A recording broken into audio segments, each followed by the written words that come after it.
I want us to kind of think about how we can support before we get into November. Black women in politics are often dismissed and second guessed. And so, what advice, if we were to sit right now with all the operatives and all the people that have to do the strategies moving forward, I want to hear from those of you that are willing to share, what advice do we need to give to those people in those spaces to correct course now? I would say that in some ways it feels like it's too late, but if we were actually able to implement some of those changes and look at Alabama and the lessons that were done here, what are the things that need to change for us to actually see that type of impact, not just here in Alabama, but throughout the country as we all go to the polls in our respective states this November?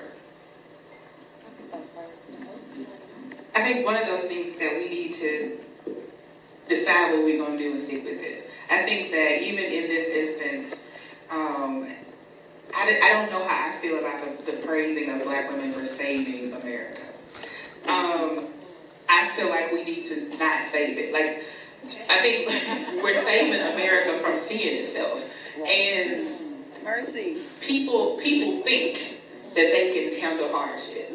But Black women know that we can handle hardship. And I think that if we go into these spaces and you tell folks, hey, y'all need to do it like this, and they refuse, then we need to refuse. Then we need to let them fall. We need to let them fully experience what they're actually asking for. And not be the cushion that kind of holds it together, as we have historically done since we got to this continent. And so my advice is, like, we hold.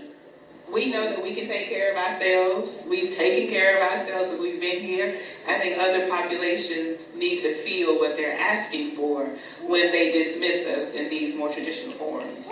That's good.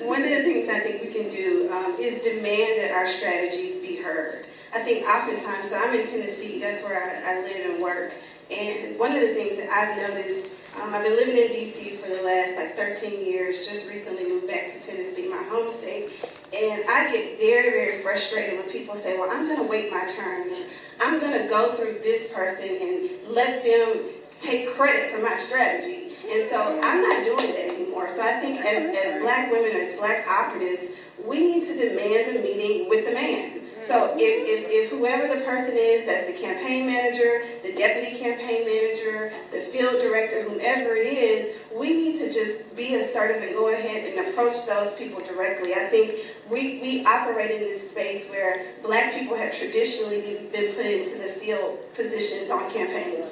You're a field worker. You can go out and knock on doors. You can phone bank. You can do the texting program. But when you get into the higher levels of campaign strategy, people who are actually planning out, how are you going to actually outreach to Black and brown voters? How are you going to outreach to new communities, people who have, or new residents, whatever they're calling, people who have recently moved here and identify with America as their home? There's no one at the top that looks like them making those decisions. And then we wonder why we lose the Black and brown vote every single election. And then we say, well, Black and brown people don't vote. No, it's not that we don't vote. It's that we don't have anyone making the decisions that will turn out the voters that we need with the right messaging and with the right strategy. And so I think it's time out for us to ask for our ideas and our strategies to be heard. We have to demand it, go to the person, and hold our voters accountable. If they don't put money into our communities, we can't guarantee you those votes. That's right. And we have to be willing to walk away from the table until they're willing to give us money and help us turn out our voters. And so gone are the days where we're going to sit back and wait on someone to approach us. We need to approach them and say, hey, we have this niche group. We have, an ear to this community, and unless you hire us, not put up a shadow, PAC or campaign and then give the money to a larger white firm, but unless you hire our firm with our people, and give us money, we're not going to help you. Because y'all been messing up for about 400 plus years.